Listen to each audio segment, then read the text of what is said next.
पनाहों में जो आए उस पे वार क्या करना, जो दिल हारा हुआ है उस पे अधिकार क्या करना। मोहब्बत का मज़ा तो डूबने की कश्मकश में है, जो हो मालूम गहराई तो दरिया पार क्या करना।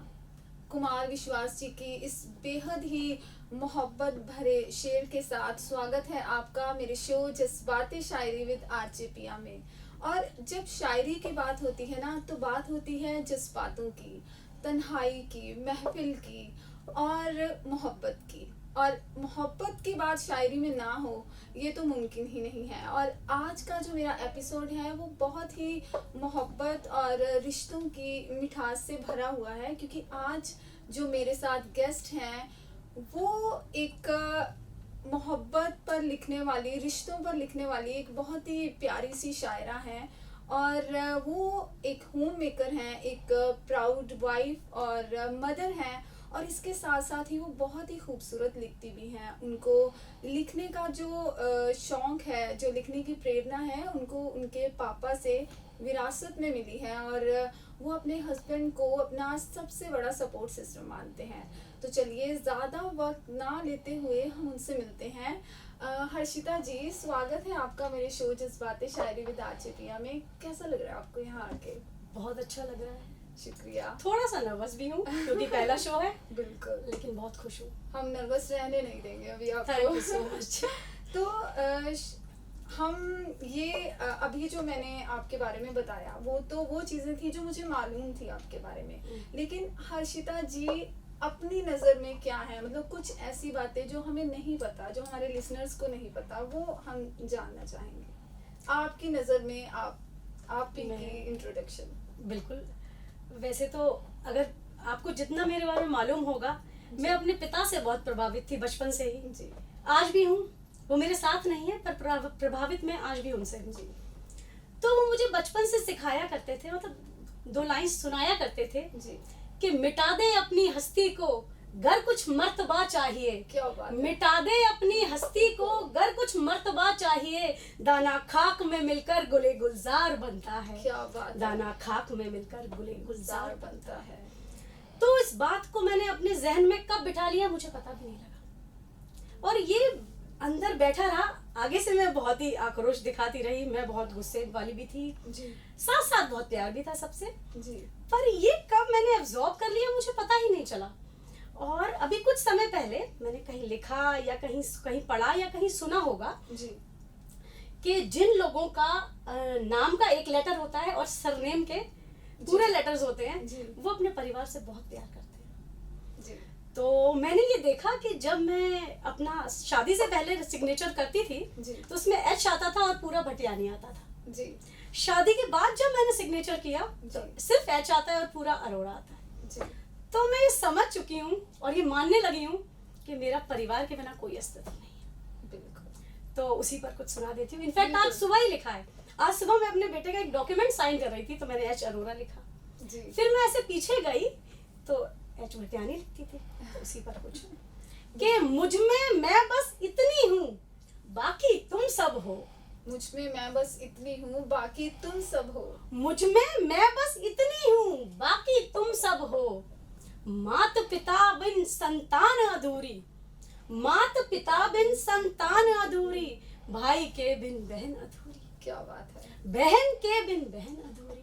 क्या बात है। और पति के बिन पत्नी अधूरी, पति के बिन पत्नी अधूरी, और बिन सास है बहू अधूरी, बिन सास है बहू अधूरी, और बिन ननद के भाभी अधूरी, बिन ननद के भाभी अधूरी, बिन देवर है भाभी अधूरी, और बिन देवरानी जेठानी अधूरी, बिन देवरानी जेठानी अधूरी, और बिन कविता के ये हर्षिता अधूरी। क्या बात और बिन कविता के ये हर्षिता अधूरी। क्या बात है।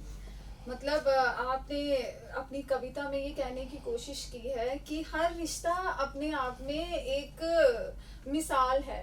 हम अधूरे हैं हर रिश्ते के बिना। हर रिश्ते के बिना अधूरी। मैं तो अधूरी हूँ हर रिश्ते के बिना। मेरा कोई अस्तित्व नहीं है किसी भी रिश्ते के। मुझे हर रिश्ता चाहिए। मोहब्बत की शायरा बैठी हैं आज हमारे साथ।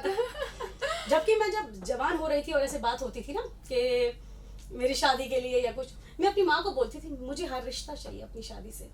मुझे देवर भी चाहिए, मुझे नंद भी चाहिए, मुझे सास भी चाहिए। और पता है ससुर क्या, भी चाहिए। ऐसा हर रिश्ता अगर होता है ना तो थोड़ा ऐसा रहता है कि सबकी शादियां भी होती है ना तो रौनक अरे बहुत लगी मजा आता रहती है, तुम्हें मिठास रहती है। बिल्कुल। तो पिताजी आप मुझे ये बताइए कि सबसे पहले आपको कब लगा कि लिखना चाहिए, हर्षिता जी को कब लगा, अपने अंदर की शायरा से आप कब मिले?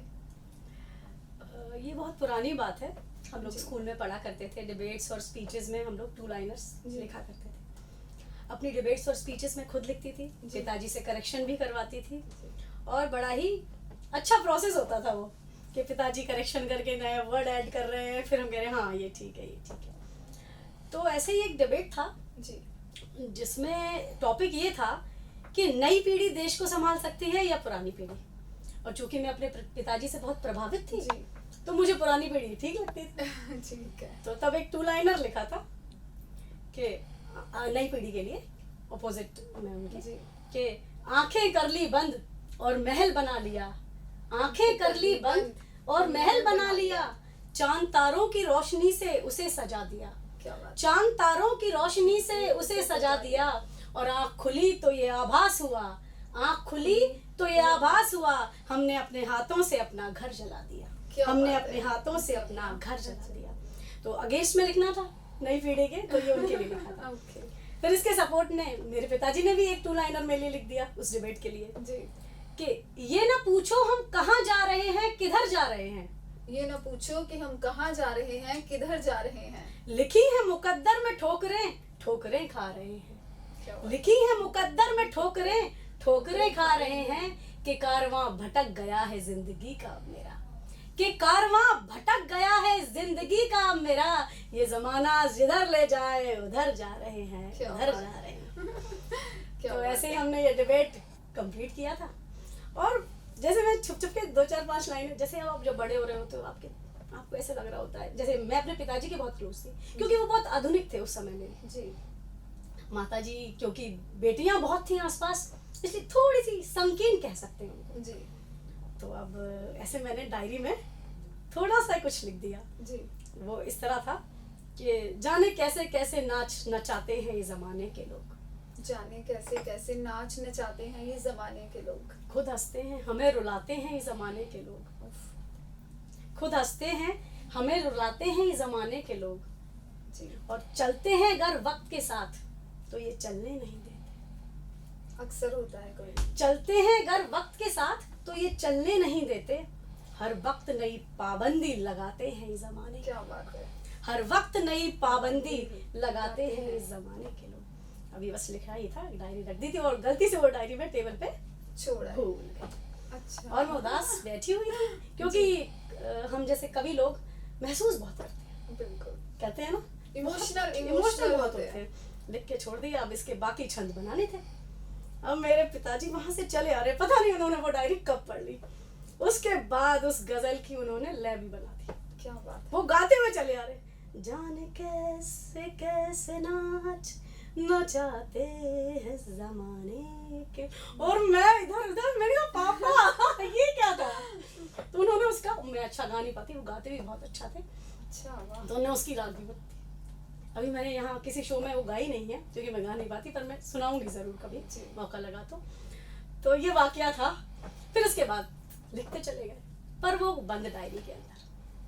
मतलब आपकी जो इंस्पिरेशन है वो आपके पापा रहे हैं। मेरा पूरा जीवन उनसे प्रभावित है। मैं मतलब जैसे कविता लिखना, मैंने बीच में टीचर्स डे पर डाला हुआ था कि जन्म देने वाली माँ ने चलना और बोलना सिखाया, जन्म देने वाली माँ ने चलना और बोलना सिखाया, जी मेरे पिता ने मुझे कविता लिखना और खुलकर हंसना सिखाया, क्या बात है। मेरे पिता ने मुझे कविता लिखना और खुलकर हंसना सिखाया, बहनों ने मुझे रिश्तों को जीना और निभाना सिखाया, जन्म देने वाली माँ ने चलना और बोलना सिखाया, पिता ने कविता लिखना और खुलकर हंसना सिखाया, क्या बात है। बहनों ने रिश्तों को जीना और निभाना सिखाया, क्या बात है। बचपन के दोस्तों ने एक दूसरे की टांग खींचना सिखाया, बिल्कुल। और जब शादी होकर ससुराल आई एक और माँ थी जिसने अपनी जिम्मेदारी निभाना सिखाया, क्या बात है। और हर हाल में हर रिश्ते पे प्यार लुटाना सिखाया।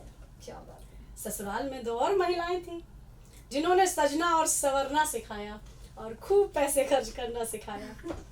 फिर कई और दोस्त मिले जिन्होंने जिंदगी को अलग तरीके से जीना सिखाया, जिन्होंने जिंदगी को अलग तरीके से जीना सिखाया। तो उस इसके माध्यम से मैंने उन सभी गुरुओं को तो इन्हीं लाइंस के माध्यम से मैंने अपने सभी गुरुओं को हैप्पी टीचर्स डे विश किया। अच्छा, वो वाला वीडियो मैंने आपका देखा भी था। तो अब मैं आपसे एक बात जानना चाहती हूँ कि आपकी जो शायरी है, जो कविताएं हैं, वो बहुत ही आसानी से समझ आ जाती हैं, लेकिन उनमें गहराई बहुत ज़्यादा होती है। तो उसकी वजह क्या है? उसकी मुझे ऐसा लगता है, ऐसा मैंने सोचा नहीं, पर मुझे ऐसा लगता है जी कि जो मेरे मन में आता है वो मैं एज इट इज लिख देती हूँ जी। उसमें कुछ भी ज़्यादा वजन या लैंग्वेज में बहुत भारीपन लाने की कोशिश नहीं करती जी, इसलिए दिल की बात दिल तक पहुंच जाती है। और मेरा टाइटल भी यही है, दिल से, मेरे दिल से आपके दिल तक। मतलब वो पूरा डायरेक्टली दिल तक पहुंचाने के लिए, अब जैसे मैंने एक लिखी थी, तेरी आंखों में बहुत कुछ पढ़ रही हूँ मैं, तो चाहे ना चाहे तुझसे बातें कर रही हूँ। वाह। तो ये मेरे मन में आई और एज इट इज लिख दी। इसको मैंने वजनदार बनाने की कोशिश नहीं की, और कोशिश करने की जरूरत भी नहीं, तो कविता ऐसे फ्लो होने दो ऐसे। बहुत सही ये लिखा आपने। तो इसकी 2 लाइनें सुनाइए। और ये एक्चुअली ये किसी एक लड़की की कहानी है जी, बहुत पुरानी है। जब स्कूल कॉलेजेस में आप होते हैं तो मेरे बहुत करीब थी, उसके साथ कुछ हो रहा था, तो बस मैंने कविता में डाल दिया। वो थोड़ी सी इस दौर से गुजर रही थी कि जब आपका दिल टूटने वाला होता है लेकिन आप साथ छोड़ने से कतरा रहे होते हैं। जी बिल्कुल। तो तब आप सुनिएगा कि तेरी आंखों में बहुत कुछ पढ़ रही हूँ मैं, तू चाहे ना चाहे तुझसे बातें कर रही हूँ। क्या बात है। तेरी आंखों में बहुत कुछ पढ़ रही हूँ मैं, तू चाहे ना चाहे तुझसे बातें कर रही हूँ मैं। जो कभी मेरे साथ किए थे वादे, वो किसी और के साथ भी किए जा रहे हैं। जो कभी मेरे साथ किए थे वादे, वो किसी और के साथ भी किए जा रहे हैं।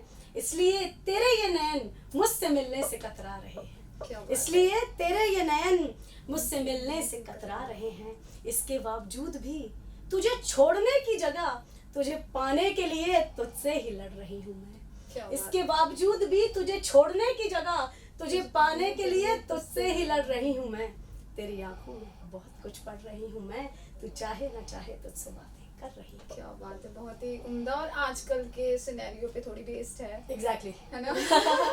पर ये तब की बात है, बहुत पुरानी बात है। एक्चुअली मुझे ऐसा लगता है कि बहुत भावुक हुआ करते थे। पुराना जमाना हो या नया जमाना हो, ये मोहब्बत की जो ये प्यार की चीजें ना, ये पुरानी नहीं होती, ये चलती रहती है। नए दौर के साथ भी मुझे ऐसा चेंज हो जाती है, चेंज होती है, समय बदला है, समय बदलता है। मुझे ऐसे लगता है कि समय बहुत बदल गया है, अब बच्चे प्रैक्टिकल हो गए हैं। ये है। तब हमें मोहब्बत होती थी तो बहुत उम्दा होती थी। हमारे पहले प्यार में हम मिले बिना ही मोहब्बत कर लेते थे, आंखों ही आंखों में इकरार हो जाता था, इंतजार में, और बहुत सारी चीजें बहुत मीठी थी। अब वो बात। स्वागत है आपका फिर से मेरे शो जज्बाते शायरी विद आरजे पिया में। और आज मेरे शो में मेरे साथ हैं हर्षिता अरोड़ा जी, जो बहुत ही प्यारा लिखती भी हैं और दिखती भी हैं। बहुत ही खूबसूरत सी शायरा हैं वो, और इस समय हम लाइव भी जुड़ चुके हैं। तो चलिए हर्षिता जी से मिलते हैं, जो कि एक होम मेकर भी हैं, प्राउड मदर भी हैं, वाइफ भी हैं, और उसके साथ साथ वो लिखती बहुत खूबसूरत हैं। तो चलिए उनसे मिलते हैं। हर्षिता जी, पहले तो हम लाइव हैं, सबको हाय बोल दीजिए। नमस्कार दोस्तों। तो मैंने तो आपकी खूबियों का बयान कर दिया, अब आप बताएं अपनी नज़र में। हर्षिता जी, आप थोड़ा सा इंट्रोड्यूस करें, हमारे दर्शकों को बताएं। नमस्कार, आदाब, सत श्री अकाल। मैं हर्षिता अरोड़ा पेशे से गृहिणी हूँ और दिल से कवि हूँ। क्या बात है। तो अब मैं आपसे एक सवाल पूछना चाहती हूँ कि हर्षिता जी की नज़र में, क्योंकि आप रिश्तों पे, मोहब्बत पे बहुत ही खूबसूरती के साथ लिखते हो और उनको बयान करते हो, तो आपकी नज़र में मोहब्बत की परिभाषा क्या है, प्यार की परिभाषा क्या है? प्यार बहुत ही सुंदर एहसास है, और कुछ समय पहले मैंने पहले प्यार पे कुछ अपने शो में परफॉर्म किया था, वही सुना देती हूँ। बिल्कुल। क्या होता है पहला प्यार, क्या होता है पहला प्यार, किसी कवि की कल्पना या अल्लड़ मन का कोई सपना।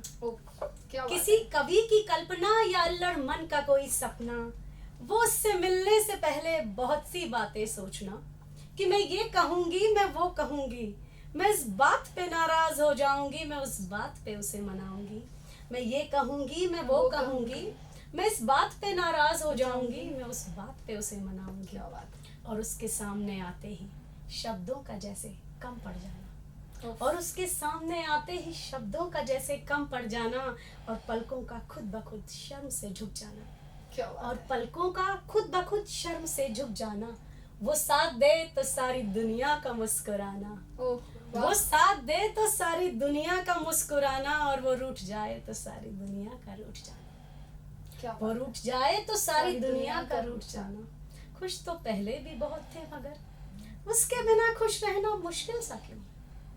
खुश तो पहले भी बहुत थे मगर उसके बिना खुश रहना मुश्किल सा क्यों। वो आर्ची, ये मैं अपने जमाने की बात बता रही हूँ, वो हर चीज से उसके लिए छोटे छोटे तोहफे और कार्ड्स खरीदना, और जो कुछ ना कह पाए वो उस कार्ड पर लिख देना। क्या बात है। जो कुछ ना कह पाए वो उस कार्ड पे लिख देना।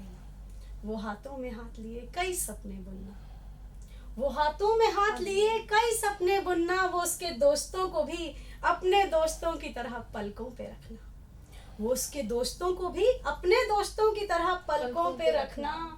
और वो कई बार उससे मिलने के लिए अपने दोस्तों से भी मिलने से कतराना, वो उससे मिलने के लिए अपने दोस्तों से मिलने से भी कतराना। यूं अचानक से किसी का इतना अपना हो जाना, यूं अचानक से किसी का इतना अपना हो जाना।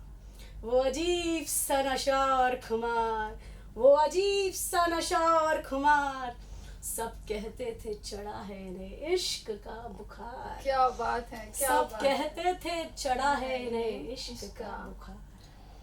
क्या उस बात टाइम पे लैंडलाइंस हुआ करते थे, मोबाइल्स आ चुके थे पर वो इतने एक्सपेंसिव थे कि हम उनसे अफोर्ड नहीं कर पाते जी। थे। वो उसके लैंडलाइन पे बार बार मिस कॉल मारना बिल्कुल सही। वो उसके लैंडलाइन पे बार बार मिस कॉल मारना, और वो अपनी सहेली से कॉल करवाना कि फ्लर्ट करवाना, और उसके इंटरेस्ट ना लेने पर मन ही मन खुद पे इतराना, और उसके इंटरेस्ट ना लेने पर मन ही मन खुद पे इतराना। और वो आज भी उसकी बातें याद करके मुस्कुराना, और इस मुस्कुराहट को सबसे छुपाना। वो आज भी उसकी बातें याद करके मुस्कुराना, और इस मुस्कुराहट को सबसे छुपाना। लोग अक्सर मुझसे कहते हैं कि मैं बदल गई हूँ, पर मैं सोचती हूँ मैं कहाँ बदली हूँ। मैं कल भी प्यार चाहती थी, मैं आज भी प्यार चाहती हूँ। मैं कल भी लॉयल्टी चाहती थी, मैं आज भी लॉयल्टी चाहती हूँ।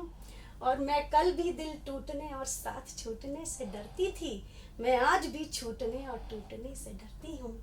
मैं आज भी छूटने और टूटने से डरती थी।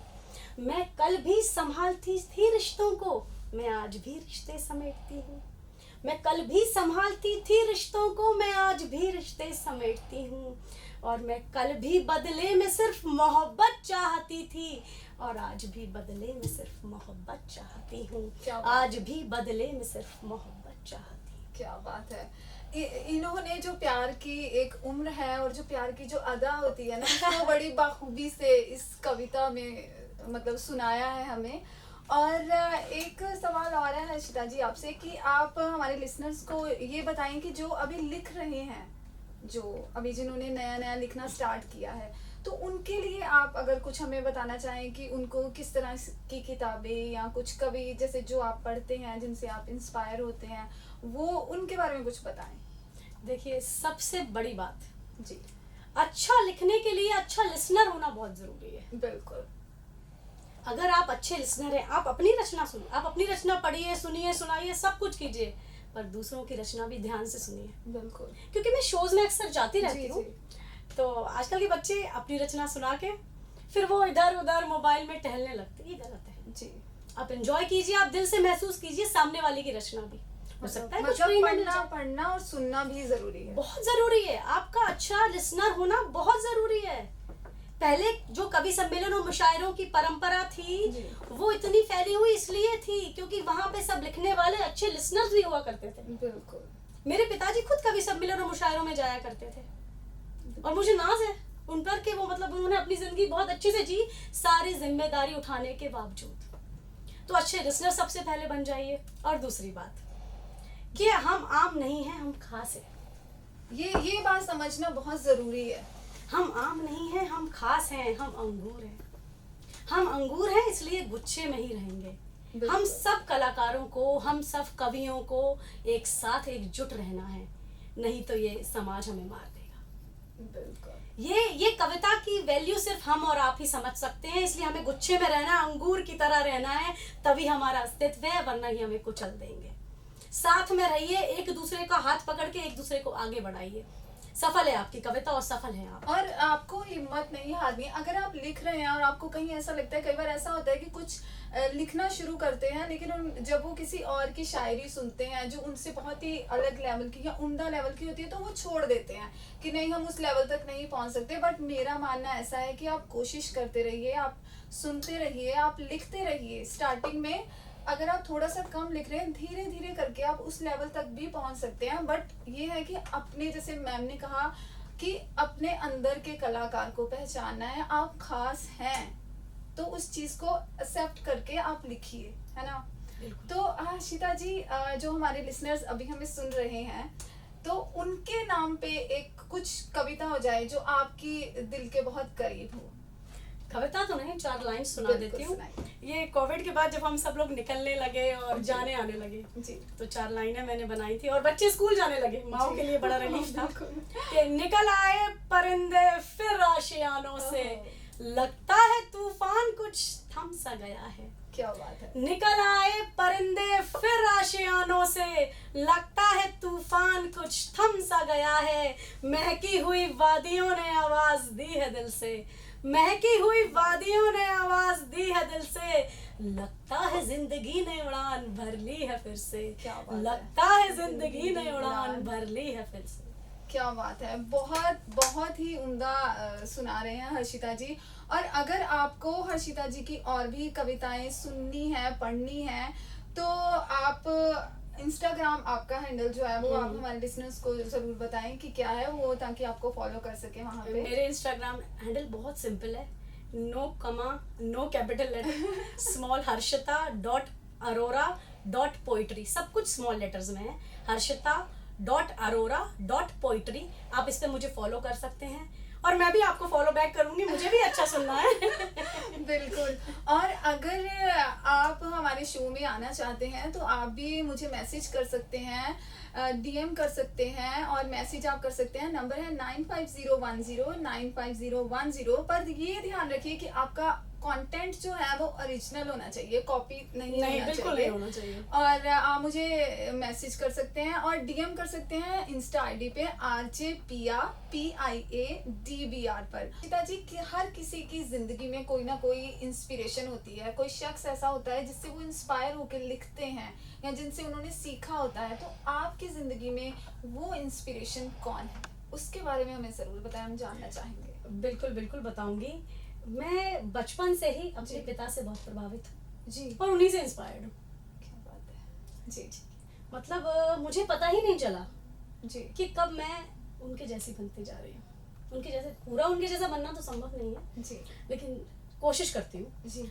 और जबकि बचपन में मैं ऐसा सोचती थी कि नहीं, ये बहुत अच्छा है, इतना अच्छा नहीं होना चाहिए इंसान को, पर वाकई में इंसान को उतना ही अच्छा होना चाहिए। बिल्कुल। तो मैं उनसे बहुत इंस्पायर्ड हूँ, मेरी कविताएं भी उनसे इंस्पायर्ड हैं। जी, कोई किसी को लिखना तो नहीं सिखा सकता, पर विरासत में कुछ दे सकता है। बिल्कुल। तो ये हुनर उन्होंने मुझे विरासत में दे दिया। क्या बात है। तो उन माता पिता के लिए कुछ लिखा था। हाँ बिल्कुल, हम सुनना चाहेंगे। हाँ। तो तब बहुत पुरानी बात है, जी तब ना जैसे बच्चे भगवान का रूप होते थे और जितने हो जाए ठीक है, जी और बेटे की बहुत चाहत हुआ करती थी। जी जैसे हम 5 बहनें हैं, फिर भाई है, फिर मैं हूँ, तो बेटे की बहुत चाहत हुआ करती। तो बस कुछ लाइंस हैं पिताजी और माताजी को समर्पित है जी कि बेटे की चाहत थी मगर जी। बेटी को गोद में लेकर जी। माथे पर कभी शिकन नहीं किया। क्या बात है। बेटे की चाहत थी मगर बेटी को गोद में लेकर माथे पर कभी शिकन नहीं किया। 100 बार शुक्रिया, 100 बार शुक्रिया, 100 बार शुक्रिया, 100 बार शुक्रिया। बचपन से ही सब कुछ करना चाहती थी मैं, हर जगह अपनी पहचान बनाना चाहती थी। बचपन से ही सब कुछ करना चाहती थी मैं, हर जगह अपनी पहचान बनाना चाहती थी। मेरी इस ख्वाहिश को मेरे पापा आपने हमेशा बढ़ावा दिया। मेरी इस ख्वाहिश को मेरे पापा आपने हमेशा बढ़ावा दिया और मेरी छोटी से छोटी कामयाबी पर मेरा माथा चूम कर मुझे गले लगा लिया। क्या बात है। मेरी छोटी से छोटी कामयाबी पर मेरा माथा चूम कर मुझे गले लगा लिया। 100 बार शुक्रिया, 100 बार शुक्रिया। क्या बात है। माँ आपसे क्या कहूँ, आपसे तो हमेशा लड़ती रहती थी मैं। मम्मी से अक्सर हम लड़ाई झगड़ा करते रहते आप हैं। जवानी की दहलीज पे कदम रखते हैं, माँ जी, टोकती हैं बिल्कुल। तो हमारा झगड़ा होता है। माँ आपसे क्या कहूँ, आपसे तो हमेशा लड़ती रहती थी मैं, और आपकी लगाई हुई पाबंदी को हर वक्त तोड़ने की कोशिश करती थी मैं। आपकी लगाई हर पाबंदी को तोड़ने की कोशिश करती थी मैं। पर सच बताऊं, आज जब मैं एक बेटी की माँ हूँ, आपकी हर बात मुझे सही नजर आती है। क्या बात। आपकी हर बात मुझे सही नजर आती है, और जब इस बेटी की फिक्र सताती है, मुझे आपकी बहुत याद आती है। क्या बात। और जब इस बेटी की फिक्र सताती है, मुझे आपकी बहुत याद आती है। हमें अच्छा इंसान बनाने के लिए खुद को हमारा दुश्मन बना लिया। हमें अच्छा इंसान बनाने के लिए खुद को हमारा दुश्मन बना लिया। बिल्कुल। 100 बार शुक्रिया, 100 100 बार बार शुक्रिया। माँ आपने कहा था कि अपने बच्चों में और परिवार के दूसरे बच्चों में कभी फर्क मत करना। पति और देवर को खाना खिलाओ तो पति की थाली में कुछ ज्यादा न परोस देना। बात है छोटी सी मगर हर वक्त याद रहती है। क्या बात है। बात है छोटी सी मगर हर वक्त याद रहती है। इस जज्बात को मेरे जहन में कुछ इस कदर बिठा दिया। इस जज्बात को मेरे जहन में इस कदर बिठा दिया। 100 बार शुक्रिया, 100 बार शुक्रिया। बात उन दिनों की है जब बेटा और बेटी में लोग फर्क किया करते थे, और इस फर्क को मिटाने के लिए दूरदर्शन पर विज्ञापन हुआ करते थे। बिल्कुल आते थे।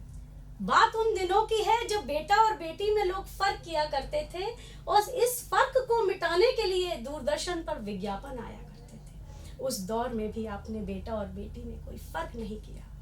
उस दौर में भी आपने बेटा और बेटी में कोई फर्क नहीं किया। पढ़ाई से लेकर परवरिश तक बराबर हक हमें दिया। पढ़ाई से लेकर परवरिश तक बराबर हक हमें दिया। 100 बार शुक्रिया, 100 बार शुक्रिया। लोग कारवां तो आज सुनते हैं, लोग कारवां तो आज सुनते हैं। मेरे पिता ने तो हर मौके पर मुझे एक गाना सुना दिया। मेरे पिता ने तो हर मौके पर एक गाना सुना दिया, और इन गानों से ही जीवन का सार बता दिया। इन गानों से ही जीवन का सार बता दिया, और मुझे चलता फिरता कारवां बना दिया। 100 बार शुक्रिया, 100 बार शुक्रिया। बहुत बहुत ही खूबसूरत ये कविता सुनाई आपने। और ये कविता ना, मुझे लगता है वो सारी बेटियां अपने माता पिता को कहना चाहती हैं, जिनको वो इस भेद, लड़का और लड़की का जो भेदभाव करते हैं, जो लोग जिन्होंने नहीं किया और बेटी और बेटे में कोई फर्क नहीं समझा, वो हर बेटी अपने पेरेंट्स को ये कविता डेडिकेट करना चाहेगी। और ये फर्क मिटना भी बहुत जरूरी है। तो बहुत हद तक मिट चुका है, बट चलो कुछ अब अभी भी थोड़ा बहुत जो है, तो मुझे लगता है कि वो धीरे धीरे खत्म हो जाएगा। हमारा जो इंडिया है, जैसे हम कहते हैं 70% of India lies in villages, तो विलेजेस को थोड़ा सा समझाना मुश्किल है। नामुमकिन कुछ भी नहीं है, पर हाँ, सोच में बदलाव आया है और आएगा, बिल्कुल आएगा। एक स्त्री जो होती है जी, वो अपने पति से बहुत प्रेम करती है जी, और पिता से। जी बिल्कुल। हाँ। तो 4 लाइनें मैं अपने पति के लिए, बाकी अपने पिता के लिए सुना देती हूँ। ठीक है जी। तो जब मेरे हस्बैंड मुझे मिले जी, तो जहन में कुछ बातें आई। जी, तुम्हारा यूं अचानक से मेरे सामने चले आना, हाय, तुम्हारा यूं अचानक से मेरे सामने चले आना, जैसे सूखी हुई धरती पर बारिश की पहली बौछार। क्या बात है। जैसे सूखी पड़ी धरती पर बारिश की पहली बौछार। कल कल झरने सा तुम्हारा प्यार, कल कल झरने सा तुम्हारा प्यार, चंचल नदी सा मेरा एतबार। कल कल झरने सा तुम्हारा प्यार, चंचल नदी सा मेरा एतबार। क्या बात है। जैसे कृष्णा की मुरली से छेड़ा हुआ कोई राग। क्या बात है, जैसे बहुत ही खूबसूरत। जैसे कृष्णा की मुरली से छेड़ा हुआ कोई राग, जैसे राधा के नृत्य में मोहब्बत बेशुमार, जैसे राधा के नृत्य में मोहब्बत बेशुमार।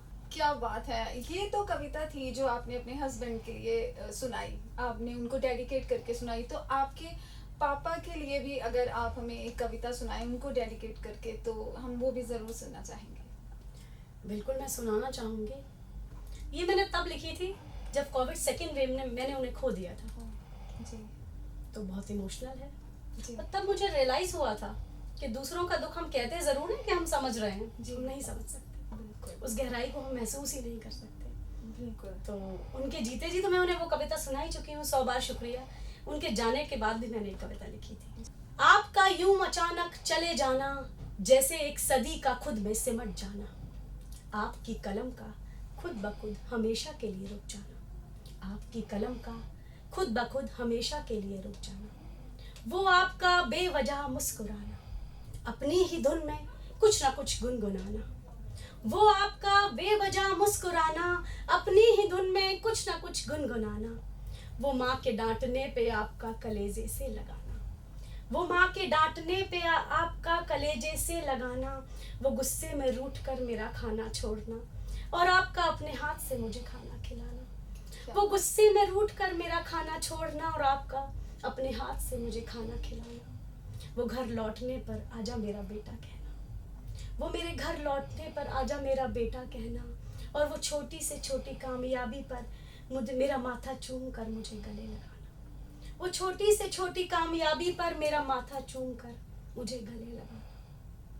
कई शब्द हैं जो निशब्द रह गए, कई बातें हैं जो अधूरी रह गई, कई बातें हैं जो अधूरी रह गई, कई शब्द थे जो निशब्द रह गए। बस मन में एक सवाल गूंजता, जहन में बस एक सवाल गूंजता, इतना प्यार था तो छोड़ कर क्यों गए, इतना प्यार था तो छोड़ कर क्यों गए, और छोड़ना ही था तो इतना प्यार क्यों दिया, और छोड़ना ही था तो इतना प्यार क्यों दिया।